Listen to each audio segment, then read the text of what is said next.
An balma lamɛnnikɛlaw aw salamu alaikum aw tulo bɛ arajo Bamako 24 de kan na ka bɔ Mali kɔnɔ na minnu bɛ k'an lamɛn jamana fan o fan jamana kɔnɔ ni jamana kɔ kan k'aw bɛɛ lajɛlen fo ni k'aw koɲuman dɔn. Aw sɔgɔlen b'aw ka arajo Mandi la Bamako 24 min bɛ yen n'a bɛ kunnafoni latɛmɛ aw bɛɛ lajɛlen tɔgɔ la diɲɛ ma don o don a balimakɛ n'aw denkɛ Abdulaye Kulibali fɛ k'a sɔrɔ ɲɛmaaba n'i y'a sɔrɔ u bɛ tali kɛ Jeje Sare la ale bɛ ka baaraw bɛɛ lajɛlen jateminɛ k'aw fo ni k'aw koɲuman dɔn faso kɔnɔ ni faso kɔ kan. Dɔwɛrɛ t'aw ma k'aw sigi ni k'aw ka kunnafoni makɔnɔ kunnafoni ni dalilu don tiɲɛ ni Ala ye siran kan kunnafoni gɛrɛgɛrɛ anw sigilen filɛ kɛnɛ kan. O de kan ka bɛn bi kunnafoni lasutuma bi ye tarata min n'a bɛnnen bɛ nazarasan kalo 8 utu kalo don bi y'o tile 9 ye ka bɛn 2022 san ma farafin kalo min n'i y'a sɔrɔ o ye jɔminɛ kalo ye an baladan k'a fɔ bi y'o tile 11 jate la san kalo fɔlɔ don hijira san 1444 san don dugawu de b'i kɛ Ala ka ɲɛ ka d'an ma. Bakurunba fɔla bi kunnafoniw filɛ ka waladan k'a fɔ kari tɛmɛnen na an ka jamana lakanabaw kɛrɛnkɛrɛnnenya polisilakaw Kucala ani Kuricɛ olu ye kasara sɔrɔ min ye jadewala tigilamaw ye mugujuguw yɛlɛlenw kan k'an ka finitigi dɔw ni to ko senfɛ o ko kɛra cogo min na kunnafoniw ye ɲɛfɔli ko la min ye ka dɔn k'a fɔ lakana bilama wulikajɔ bɛ kɛ ka cɛsiri kɔni ka se k'o sigi sen kan Joyila marabolo kɔnɔ na kunnafoniw tun yira k'a fɔ ka na faya yɔrɔw la kɛrɛnkɛrɛnnenya i ka dɔn k'a fɔ maraw kɔnɔ na ko wulikajɔ kɛbaw tun bɛ k'u sɔn lakanabaw ye wulikajɔ bakɛ dɔgɔ furancɛ in kɔnɔ na o ko kɛra cogo min na kunnafoniw ye ɲɛfɔli ko la ka taa se kɛrɛnkɛrɛnnenya Kurumari ɲɔnɔ marabolo kɔnɔ na min ka dɔn k'a fɔ karido ye wulikajɔ kɛbaw u nana i ka dɔn k'a fɔ ka na dɔ fa Kabankura Pɛkɛn a ka foro la k'u kɔ don o ko kɛra cogo min na kunnafoniw ye ɲɛfɔli ko la an ka jamana kɔnɔ na bi min ka dɔn k'a fɔ marifatigi jɛkulu minnu bɛ kɛrɛnkɛrɛnnen n'i y'a sɔrɔ u tun ye marifa ta ni bɛnɲɔgɔnya n'olu nana ka na don bɛnɲɔgɔnya da fɛ sigifɔ dɔw sigira sen kan u n'an ka jamana cɛ o baaraw kun dira cogo jumɛn la kunnafoniw ye ɲɛfɔli ko la ninnu de bɛna kɛ kunnafoni la kumaba ye bi ka fara kunnafoni wɛrɛw bɛna fara lasɔn balimakɛ n'aw denkɛ Abdulaye Kulibali Ala ka ɲɛ ka d'an ma kunnafoni an b'a daminɛ k'a ladan k'a fɔ an ka jamana kɔnɔ na Kucalakaw fɛ yen karido sɔgɔmanɛgɛ kanɲɛ 10 waatiw la an ka jamana lakanabaw n'o ye polisilakaw ye olu bɛ ka dɔn k'a fɔ kɔlɔsiliw ta yɔrɔw la ka se ka faso lakana k'u to baara la o maa minnu bɛ n'i y'a sɔrɔ n'olu y'o kɛ maa minnu bɛ n'i y'a sɔrɔ olu kan ka taa n'i ye su kelen ni tile kelen kɛ e nɔnɔ bɛ bila o nɔnɔbilaw talen kɔfɛ n'o ye remplaçant olu talen kɔfɛ maa minnu tun bɛ baara la olu segitɔ la dɛ an b'a dɔn k'a fɔ waleyajugu kɛbaw ye mini don olu ɲɛ n'o ye mugu pɛrɛnta ye k'o don sira yɛrɛ de camancɛ la o kɔni kɛra so an b'a dɔn k'a fɔ mobili nana se mini ma mobili kɔni ka sago a kunna d'a ma n'a ka wuli o yɔrɔnin bɛɛ lajɛlen n'u ka tila ka marifaw da don an ka jamana polisilakaw la kunnafoniw na ko maa 9 de tun bɛ mobili in kɔnɔ la a yirala k'a fɔ maa 9 kɔni mobili kɔni de yɛrɛ kɛra n'u ye ka mobili yɛrɛ kɔni k'a bɛɛ tiɲɛ an b'a dɔn k'a fɔ kunnafoni minnu bɛ n'i y'a sɔrɔ olu kɔni n'i y'a sɔrɔ olu yira la kɛnɛ kan a yirala k'a fɔ ko maa 5 kɔni k'olu kasara la u ni n'i y'a sɔrɔ olu kɔni fure yira nka maa sababu ɲɔgɔn kunnafoniw na k'olu kɔni ma ye maa kelen ka dɔn k'a fɔ k'o kɔni kɛra maa jɔngɛnɛ ye tuma min na ne nin kɛra lakanabaw ye wulikajɔ kɛ o yɔrɔnin bɛɛ la k'u kun da yɔrɔw kan ka kɔn olu tali ɲɛ dɔw tun ye ja ta ni k'o bila bɔlɔlɔ sanfɛla la wulikajɔw kɛra sababu ye an ka jamana lakanabaw ka se ka maa dɔw ka tɛgɛ da olu kan an b'a dɔn k'a fɔ fo nin yɔrɔ in na u kɔni kɛlen bɛ ka wulikajɔba de sigi sen kan baara min n'i y'a sɔrɔ n'a kɛra ka se ka fu siri a dan na maa minnu bɛ n'i y'a sɔrɔ olu kasara u ni na ninnu sen fɛ adjudant chef Bruno Dambele a yɛrɛ donna polisiya baaraw la ka bɛn 2003 san ma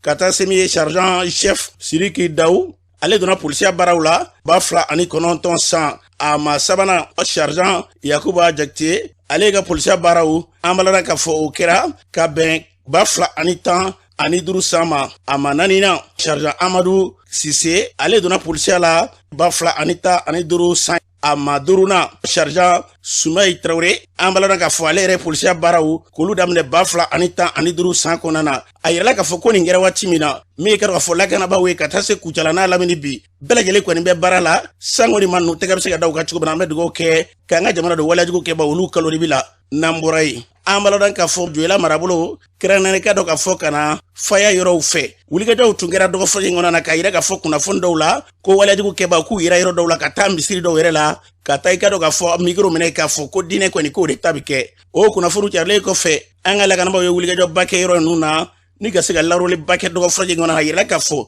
k'u ye tɛgɛ da maa caman kan ka wulikajɔba kɛ ka se ka dankari maa dɔw la minnu tun b'a fɛ n'i y'a sɔrɔ ni ka nin baara ye ni k'a dili don a yirala k'a fɔ ko nin baaraw de sigilen sen kan fasoden bɛ lajɛlen ka fara olu kan sanko jamana in kɔnɔ na basigi min n'an bɛ kun b'o kan o bɛ se ka sabati cogo min na an bɛ dugawu kɛ an ka jamana yarabi Ala ka kɔlɔsuma n'an bɔra yen an b'a dɔn k'a fɔ Kurumarikaw fɛ kɛrɛnkɛrɛnnenya dɔgɔ firi Kabankura Pɛkɛn kari don o ma kɛ ka dɔn k'a fɔ fɛn ye fɛn min n'a kɛra maaw nisɔndiya fɛn ye k'o sababuya kɛ dogo firi dugu min n'i y'a sɔrɔ o ye pelukan ye an b'a la ka fɔ an yɛrɛ kɔrɔkɛ n'i y'a sɔrɔ o bɛ wele ko kɔkɔrɔ ale kun tununa ka sangani ka dɔ k'a fɔ ɲɔgɔnfanbaliya dɔ a tun bɔra so o kɔni kɛ sɔrɔ dɔ k'a fɔ tile 3 ale fure yira ka bɛn ni karido ye fure yira fala kɔnɔ la ka maaw t'o la an b'a la k'a fɔ karidon kelen tuma min na n'o bɛ sen na min ka dɔ k'a fɔ dɔgɔ firi dugu ma wele ko kabankura pɛgɛn cɛkɔrɔba dɔ bɛ n'i y'a sɔrɔ bala kama ko Marshal ale denkɛ ni o ye Musa Dako ye ale taara ka foro de la k'a fɔ k'a bɛ taa a ka foro lajɛ a b'a ka foro senfɛ a bɛ to ka jɛgɛminɛ baarani dɔw kɛ foro kunyanfɛla fɛ o senfɛ jariwala tigilamɔgɔw de filɛ ka bɔ ten ka se ka na marifa ci a la k'a fa ka foroda la ka tila ka boli o kɛra waati min na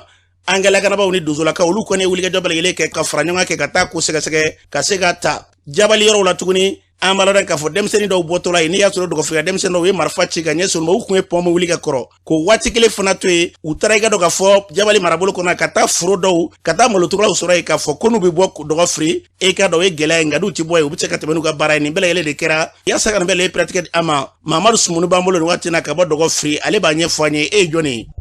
Mamadu Sumuni ɲɔnɔ dɔgɔfiri Mamadu Sumunu ko karido dɔgɔfiri an balimakɛ dɔ kɛrɛnnena Musa Dako ka bɔ kabankura pɛgɛ ko jariwala tigilamɔgɔw ye marifa ci a la k'a bɔnna nin na o kɔfɛ o wuladafɛla fɛ k'u tilala ka marifa ci denmisɛnnin 2 la minnu bɛ yen n'i y'a sɔrɔ olu tun bɛ moto kan u bɔtɔ la jabali ka na dɔgɔfiri a ko kɛra cogo di Ablaye a kɛra o kɛcogo la Kalankura pɛgɛ tɔmɔye de bɛ yen ko Musa Dako a ka foro bi pɛgɛ niveau la fala dawolo la bɔra so k'a bɛ taa ka foro lajɛ bon a bɛ tɛmɛ ka ndolen da foro yɛrɛ dugumana fɛ ka taa fala kɔnɔna fɛ a bɛ to k'a ka najɛgɛni bɔ ndolen na a ye foro lajɛ fɛ ka jigin ka taa ndolen lajɛ k'a bɛ taa lajɛ n'a ye jɛgɛ sɔrɔ a la jariwale tigilamɔgɔ ninnu nana sɔrɔ yen nɔ ka a kasara nin na a ma ni a ma mɔ a fure sɔrɔla wa a fure sɔrɔla sabu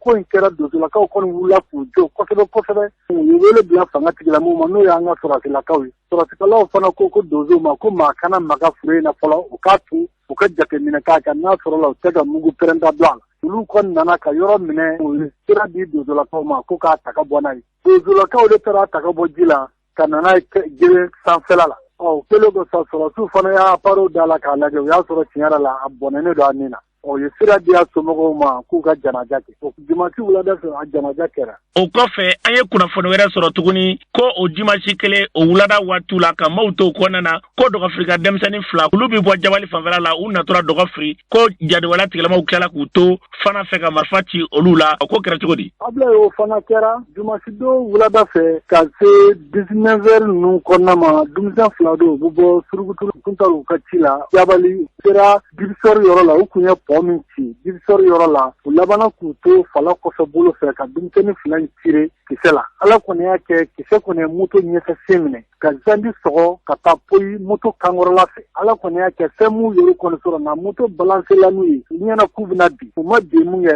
olu fana kɔntinena ka na dɔgɔfiriba niveau la ka sɔrɔ ka na jɔ ye k'a ɲɛfɔ donsolakaw ye donsolakaw fana ye wulikajɔ kɛ olu kɔni taara yɔrɔ in mɔmɔ k'a sɛgɛsɛgɛ u ma fɛn kɔni ye o waati kumakan labanna bi ma a bɛ se ka mun fɔ mara in kɔnɔ la an bɛ don min ko bi yalima a lakana bɛ cogo di Kurumarena mara mankan kun sumalen don nka an bɛ waati min na tile 2 in na kɔni mankan yɔrɔ girinnen don adamadenw kɔni basigi tɛ komi nin waati in na sabu bɛɛ ja wulilen don dimanche kelen na midi yan fan ninnu fɛ dɔw fana nana filakuguni niveau la foro kɔnɔna na ka na maloturulaw lajɛ u donna maloturulaw cɛla min kan o y'a sɔrɔ dɔgɔfiriw ka kɔni t'a la o y'a sɔrɔ a bɛɛ ye jabalikaw ye u ko jabalikaw ma k'u ka continuer n'u ka baara ye fɛn mun y'o n'a boloda ye n'u k'u sera ye tuguni k'a sɔrɔ ko dɔgɔfirika kun bɛ yen o kɛra kunnajada ye n'o tɛ a tiɲɛni fanga kun bɛ bonya o dimanche kelen in na o kɛra midi yan fan ninnu fɛ an kɔni an bɛ wele bila fanga tigilamɔgɔw ma u k'a lajɛ u k'an dɛmɛ lamani min bɛ ka kɛ n'o ye baara bolo ye o fana bɛ ka jɔ yɔrɔ jan ma se ka baara yɔrɔ suru min yɛrɛ n'o kan ka se ka baara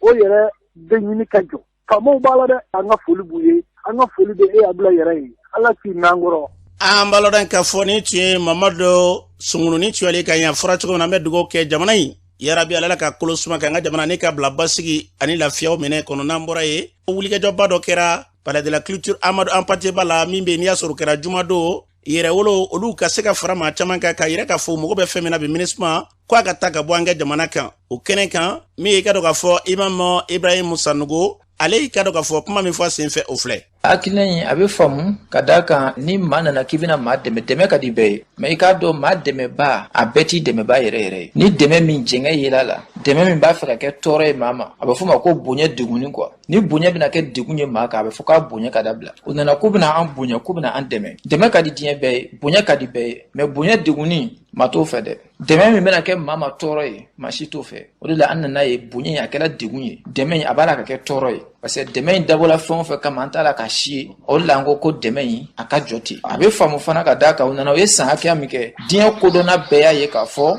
résultat mai itara dono ko na be ya résultat mai on yera mun fana be anya résultat mai unana ko civil kana fara kulubna jo civil do kolosi dugu jenna unyena utukuma civil fagala unyena utukuma cheni sugube ko utukuma par contre munu be cheni na nulu de fagala mbu ka rapporter ulu ka rapporter ka fo ko civil fagala ka fo ko civil faga balanta la ko me cheni kala mana fagat mamu ba fo ko ulu faga chugo manye ka soro joinde kanga cheni kala yera faga ulu de kanga ambalo dan ka fo ni tu imam Ibrahim Sanogoni tu ale kan Adama Jara ni bele legale ma ben le cerveau ale kuma min fo wuli ga jon sin fe angalame ngo amse ga so ministre ka to ya na nyamo ga so be diri silama mais e ga France gen ko e juguye ka kla tuguni ko France kelen to ministre nyamo ga so la jamana bisegini nani ne be ministre ko na jamana bisegini nani na a bisegin be France teru ni France ga mara jamana mara ko munu be jamana munu be France ga mara ko na nu be France sago yala ulu be ministre nyamo yala nani ndoro o de Mali ni Mali terie bi ani munu be ka tigadi nyoma magalla kana buna kuga o awmbolo nyani ga France gen da fe u ga do finatri fe o de ministre mai o de ato anko bi ministre ka bo anka jamana ko no kene ka furan pour que abse ga je ambalodan ka foni tu Adama Jara ben le cerveau kanye afra to menanga jamana basiki lafia obina sera men fe ala kamali blo mene kono nambura ye ka donc ka fo siga fo bado anga jamana ko no e kli duru siga fo e fere balele bisaka ka to mena marfatiki jagulu munu tube folo nulu tie marfata faso kama beni hakla tundo do ya ire ka fulu tate dore u ka hakew do ta kumi ka foku bi dina choko do ire ta kumi ka do ka fanga jamana ko na ko fere balele ka sika ke kasega nafa nyini ka doluma upuma munu tumbe sinani ya soro do sona benyama malini olube ka do ka fotegeri nyoma la sanga ni wati be ubuto ka siga fodo ke bara inganga ke chukudi o siga fode bara u datemena do ka franje ngona na o senfe ministre to beno ka bara nyesme bene kelenya chefoni kambe o bara uma uluka ka do ka fo mama falimba do nya soro ka seta janali Mamadou Douari bara inkira chuko mina le badatu ala kubuna fara ikado jamana ka bara dawla aya foto mina angalame ndaje bami kala sababu ye ka benkan dɔw sabati ani fɛnɛ ka décision dɔw ta donc décision ba minnu tara a fɔlɔ o ye k'a fɔ ko maa minnu kun ye marifa ta kɛlɛ min ye Mali sɔrɔ o hukumu kɔnɔna na ni o tigilamɔgɔw bɛnkan sɛbɛn y'a fɔ ko fɛɛrɛ kan ka tigɛ k'u ta walasa ko olu fɛnɛ don jamana cakɛbolow kɔnɔna na gouvernement ye décision ta ani mouvement bɛnna la k'a fɔ ko ba 26 donc olu de bɛna ta ka don o cakɛdaw la donc u bɛ tila kulu fila ye fɔlɔ ye ba 13 ye filanan fɛnɛ ye ba 13 ye donc ba 13 fɔlɔ déjà ba 3 tun tara k'a fɔ ko olu bɛ don teliya la o ba 3 tɔ bɛ yen n'o ye ba 1 ani 250 ani 56 donc olu bɛ ta fɔlɔ ka fara ka ba 3 in dafa ensuite ba 10 olu bɛ ta kura ye donc ka fara 3 in kan o b'a kɛ ba 13 ye donc bɛn kɛra o tilancogo kan a n'a baaraw kɛcogo bon o tɛmɛnen kɔ ba 13 filanan olu bɛna ta san 2 kɔnɔna na n'o ye 2023 ani 2024 donc o ye fɔlɔ ye filanan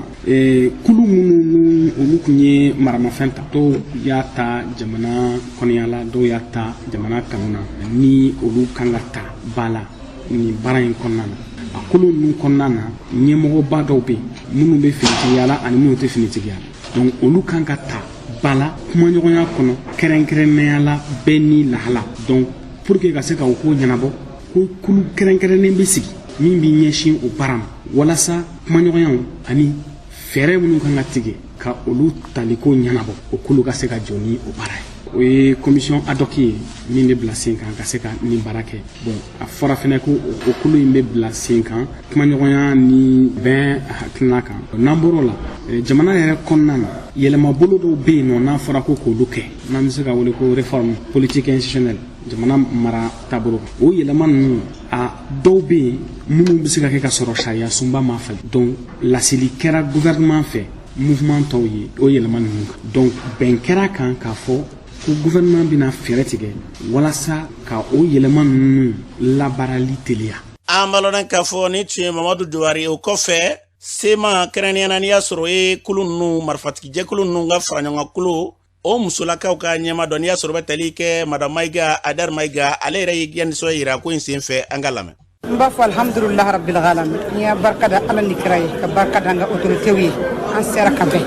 parce que bi an bɛ yɔrɔ min n'an ma bɛn a da man d'an da donc hali bi an bɛ ka autoritew n'an ka transition mɔgɔ n b'u fo kosɛbɛ an bɛnna ko bɛɛ kan parce que an y'a dɔn bi ko an bɛɛ ye fa kelen ba kelen n'an m'an tɛgɛ di ɲɔgɔn ma ka taa ɲɛ jugu bɛ don an la min t'an yɛrɛ ye donc bi Mali bɛ taabolo min kan fo maliyɛnw bɛɛ denw bɛɛ k'u tɛgɛ di ɲɔgɔn ma an bɛnna fɛn bɛɛ kan an bɛnna kotaw bɛɛ kan bɛɛ n'a ka kota k'a fɔ ko jɛkulu o jɛkulu i ni mɔgɔ hakɛ de kan kan ka don intégration na donc an bɛnna o bɛɛ kan an b'a baara kɛ parce que a baarakɛminɛnw b'an bolo ka ban fɛn de don min labɛnnen don ko kɔrɔ mouvement bɛɛ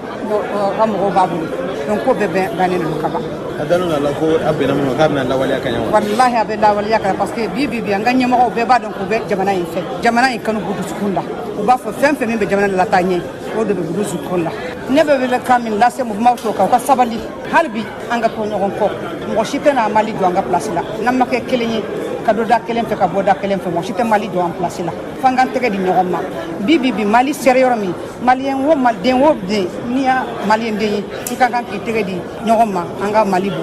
jugu bolo. an balona k'a fɔ ni tun ye Adar Maïga kan ye u y'a fɔ cogo min na fɛn fɛn bɛn ni kelenya ya ko kɔnɔ la ala k'o sabati n'an bɔra ye jɛkulu dɔw farala ɲɔgɔn kan n'i y'a sɔrɔ kɛrɛnkɛrɛnnena jɛkuluba dɔ ni ka taa joli di baaraw kɛ Kati o min kɛra k'i joli ni maa min y'a joli di foyi t'i ye bilen jamana ko la ko ne jateminɛ bɛ an ka lakanabaw ka taa se bi gɛlɛya minnu bɛ n'i y'a sɔrɔ olu bɛ na dɔw bɛ joliko bɛ se ka na ka se ka joli kɔni ni ka se ka matarafa o y'a kunba de ye o hakilila min bɛ n'i y'a sɔrɔ n'o bɔra ka kɛ o kɛnɛ kan min ka dɔn ka fɔ yɔrɔ wɛlɛga min n'o ye Kati maire ale ma kɛ nisɔndiya dogo a ye kuma min fɔ a filɛ. Nin ye fasodi ɲumanya de wa a y'a yira k'a fɔ ko bɛɛ ni jɔyɔrɔ don olu ka association jɔyɔrɔ ye nin ye ka u jeli di maintenant ka ɲini a fɛ n'a bɛ se ka nin ko nin walankata yɔrɔ wɛrɛ la min tɛ Kati commune dɔrɔn ye commune tɔw fana bɛ yen nɔ n'a sera ka kɛ a bɛ diya n ye kosɛbɛ parce que ni jeli nin a bɛ di sɔrɔdasiw de ma minnu banana kɛlɛkɛyɔrɔ la donc vraiment olu ni dɛmɛ ka kan. an balona k'a fɔ ni tun ye Kati maire kan ye kulu minnu yɛrɛ y'a labɛn olu la maa ɲɛma dɔ ye Keyitalakaw furumuso Jɛnɛbu Keyita ale b'a ɲɛfɔ an ye an ka lamɛn. ni jeliden hakilina nana cogo min parce que bɛɛ b'a dɔn ya 3 semaines dɔgɔkun 3 jugu donna an kan y'a faamu ka na jatigɛ wale dɔw kɛ an na donc an ɲɛ b'a la k'a fɔ fɛn min bɛ Kati yan anw de b'a dɔn parce que l'armée c'est la grande miette an se ka don détail bɛɛ la an ko an bɛ an sigi k'an bolo d'an sen kan o man kan an y'an denw wele k'an bolo manabɔ ka jeunesse bɛɛ fara ɲɔgɔn kan y'a faamu au conseil des associations de la société civile o tɔgɔ la jeunesse kelen don ka ne lamɛnɛ ne d'u ka présidente n'an ka jɛ an ka ni jeliden kɛ an ka se k'an ka faamaw dɛmɛ n'a ye n'o ye armée. an balona k'a fɔ ni tun ye Jɛnɛbu kan ye u y'a fɔ cogo min na a dabɔra fɛn min kama ala k'a bila o minɛn kɔnɔ yarabi ala ka ni ɲɔgɔnna hakilaw caya lakanabaw bɛ cɛ la su ni tile n'a fɔra ko bi joli di ka se k'o baara kɛ ka ɲɛ suma o ye fɛn min n'a kan ka fɔ kosɛbɛ ala ka hakilaw caya n'an bɔra ye maa dɔ bɛ minnu y'a yira k'a fɔ k'olu ye fonction publique ka se k'o baaraw kɛ n'i y'a sɔrɔ o ɲɔgɔn dan baaraw k'olu sigi sen kan u y'a kɛ cogo min na a n'a kɛra cogo min na ka ɲɛ suma olu yɛrɛ ka faamuya la k'a ma kɛ ten u bɛ wulikɛjɔw la o wulikɛjɔw senfɛ u ye fara ɲɔgɔn kan ba kɛ collectif in yɛrɛ ɲɛma n'i y'a sɔrɔ tali ka Mamadu Kojo la ale b'a ɲɛfɔ an ye wulikɛjɔ kun ye fɛn min ye an ka lamɛn. ne ye Mamadu Kojo ye ne ye collectif 501 maa ɲɛma danga dɔ ye n'i y'anw ye yan bi anw b'a fɛ ka cri de cœur de lancer Mali autoritéw ye k'a daminɛ son excellence Assimi Goïta Dr Choguel Kokala Maïga chef du gouvernement ani gouvernement mɔgɔ bɛɛ lajɛlen nin ye weleda de ye k'a lɛsiw ma anw ye victime de l'ancien régime anw ye o victime minnu ye bin kɛra an kan kosɛbɛ u y'anw de kun ta fonction publique la recrutement catégorie D et E o talen kɔfɛ an ka nisɔndiya ma tɛmɛ wagati kunkurunin kan décision yɛrɛ signera le 9 septembre 2016 u y'a abrogé le 4 octobre o 2016 kelen in na fo bi an kɔni ma kunkan fosi sɔrɔ ka bɔ faamaw yɔrɔ la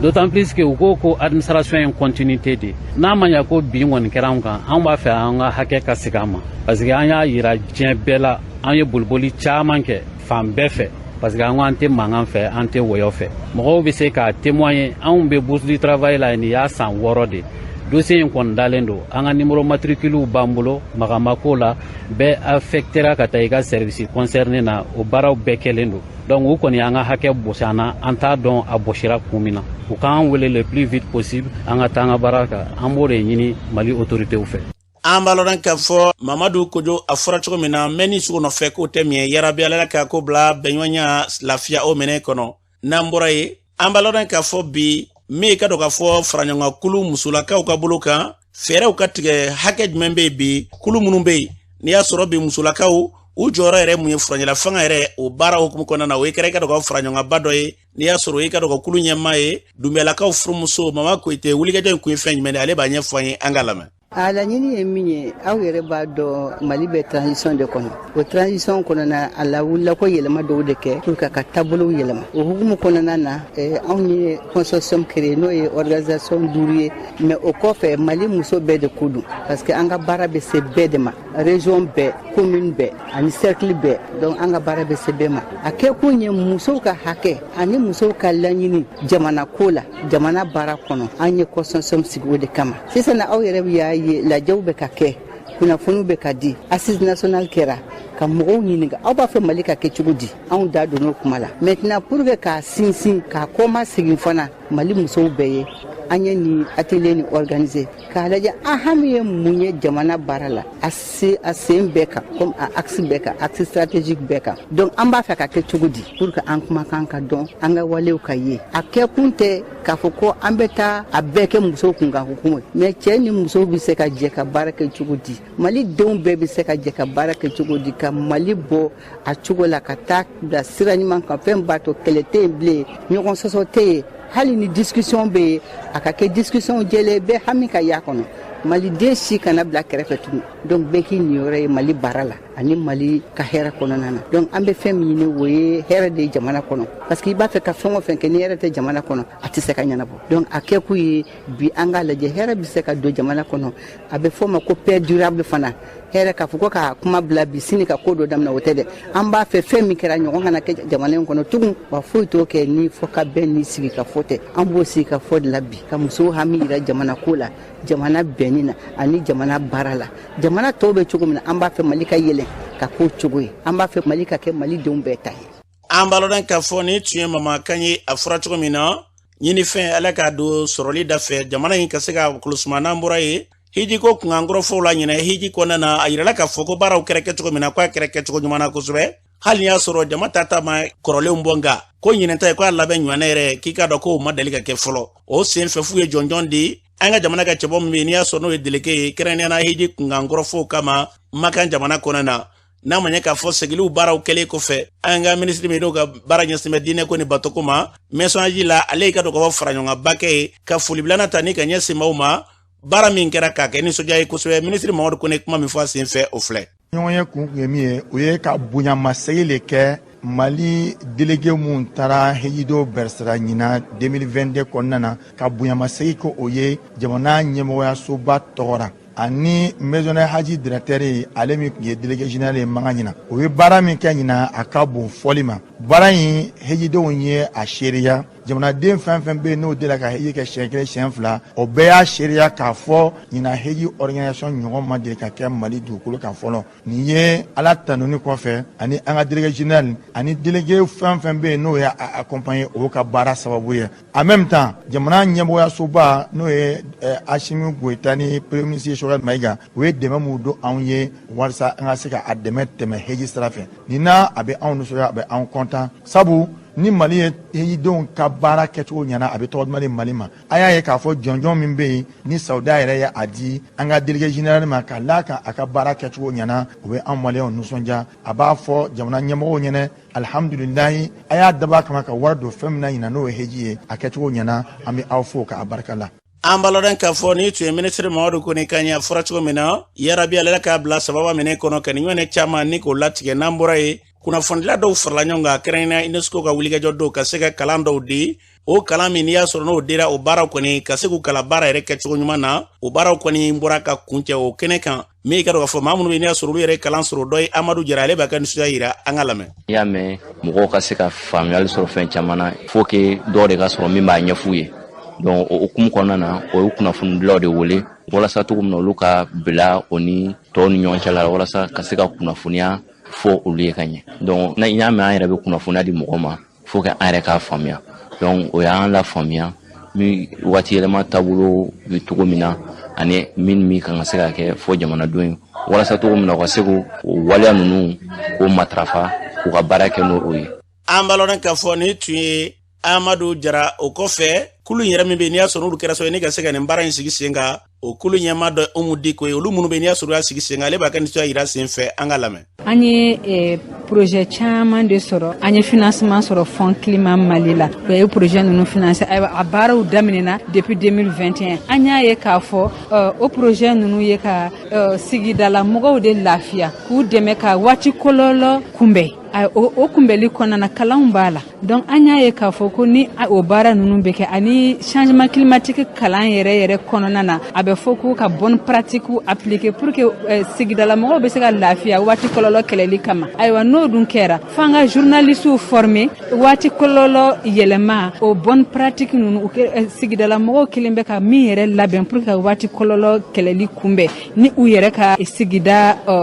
cogoya ye an bɛ fɛ journalistes ka se ka kuma ni o de ye a ka lakodɔn. An balonen ka fɔ ne tun ye Umu Diko ka ɲɛ fɔra cogo min na min da ka di an ka jamana na ala k'a kɛ ten n'an bɔra ye Mali ni Laginɛ n'i ye ci tɛmɛn jamana fila in bɛ se k'u tɛgɛ di ɲɔgɔn ma cogo min na o kɛra sababu ye Laginɛkaw ka jamanatigi ale ka maa kɛrɛnkɛrɛnnen bila ka na Mali jamanatigi yɔrɔ la colonel Assimi Goïta o k'a bisimila n'i y'a sɔrɔ bɛ tali kɛ colonel Amara Kamara la ka bɔ Laginɛ a nanen kɔfɛ jamana fila in kan k'u tɛgɛ di ɲɔgɔn ma cogo jumɛn de la colonel Amara Kamara kuma min fɔ Mali la yan o filɛ.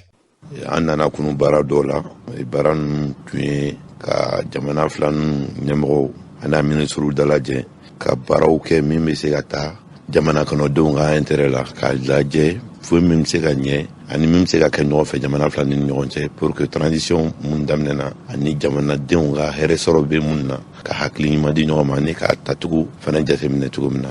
an ka baara ninnu fɛn c'était essentiellement o de tun don a tɛmɛna alhamdulilayi très bien inchallah an bɛ tila ka segin une autre fois délégation malienne fana bɛ sara la ka taa Guinée ni ko daminɛnen ne min tɛna jɔ ni ala sɔnna ma mais très essentiellement an b'a fɛ ne ka délégation ka baraka bɔ Mali autorités ye en tête le président Assimi a n'a ka gouvernement u ye facilité mun kan anw ye pendant notre séjour ici également hakili mun bɔra hakili ɲɛnama mun dira anw ma an ka baara kɛcogo la et vraiment merci beaucoup a diyara n ye a bonyara ma. An balonen ka fɔ ni tun ye colonel Amara Kamara ni tun ale kan ye a fɔra cogo na bɛ dugawu kɛ jamana fila in ka bɛnɲɔgɔnya ala k'o sabati n'an bɔra ye ɲɔgɔn bilama gɛlɛya ko de dan cikɛlaw ka o bɛɛ kɔfɛ angɛrɛ ko nami cogo bi o ka jugu n'a bɛɛ lajɛlen ye marifatigiw ye foro caman wali ka sɛnɛ min yɛrɛ bɛ yen n'o sera ka sɛnɛ angɛrɛ ko fɛ ɲɛsɛnɛ ka sɔrɔ o la Ablaye Dambele ale b'an bolo ni waati na ka bɔ ɲɔnɔnkaw fɛ yen e ye jɔnni. Ne tɔgɔ ye Ablaye Dambele ka bɔ ɲɔnɔ Koyankuluba la. Ne ka baara ye sɛnɛ de n wolola sɛnɛ na wa n bɛ sa sɛnɛ na. An bɛ don min na ko bi gɛlɛya jumɛn de bɛ ɲɔnɔ lamini kɔnɔna bi sɔmiyɛko la. Gɛlɛya min bɛ ɲɔnɔ a tɛ se ka fɔ ka s'a dan na k'a sababu kɛ angɛrɛ ko ye. Foro caman bɛ yen angɛrɛ tɛ k'a la. Kosɔn minnu fana dilanla ko o angɛrɛ bɛ na hali bi o sen ka na Ablaye. O gɛlɛyaba de bɛ buna adamaden kan. Malo kilo bɛ ɲɔnɔ yan 89 90 de la. N'a fɔra ɲɔnɔ de ye sɛnɛkɛdugu ye ɲɔnɔ de kan ka Mali bɛɛ de servir. N'a fɔra malo yɛrɛ kilo bɛ 90 la kuma na jamanaden tɔw b'a kɛ cogo di. Kosɔn papier u ye marché de minnu ma u ma na ɲɔnɔ bi u ma na ɲɔnɔ sini wa mɔgɔw tɔ si tɛ buna adamaden la an bɛɛ ni ka saya. N'an m'a lajɛ de u ka hinɛ sɛnɛkɛlaw la a man ɲɛ dɛ. Jamana taala ɲɛ wallahi dunga fa de sabatira o jamana na. Tant ni dunga fa ma sabati jamana kɔnɔ jamana tɛ taa ɲɛ. An bɛ kɛlɛ la dunga fa ka sabati bani. Ni dunga fa sabatira ko caman bɛ laɲini caman bɛ o bɛ sɔrɔ u k'a kɛ ala n'a kira kama k'u kɔfilɛ sɛnɛkɛlaw la. N'o tɛ sɛnɛkɛlaw sɛgɛnna tɔsi tɛ kɔlɔn na bi. Ɲɔnɔ mara commune 12 kɔnɔ tɔsi t'a la. N'a fɔra mankan dɔ bɛ yen nɔ mankan wɛrɛ fara mɔ kan. Dɔw bɛ hali balo t'u bolo surtout k'a fɔ k'i bɛ taa angɛrɛ san. N'an m'a lajɛ faamaw sigi mɛn bureau kɔnɔ ten an m'a kɛ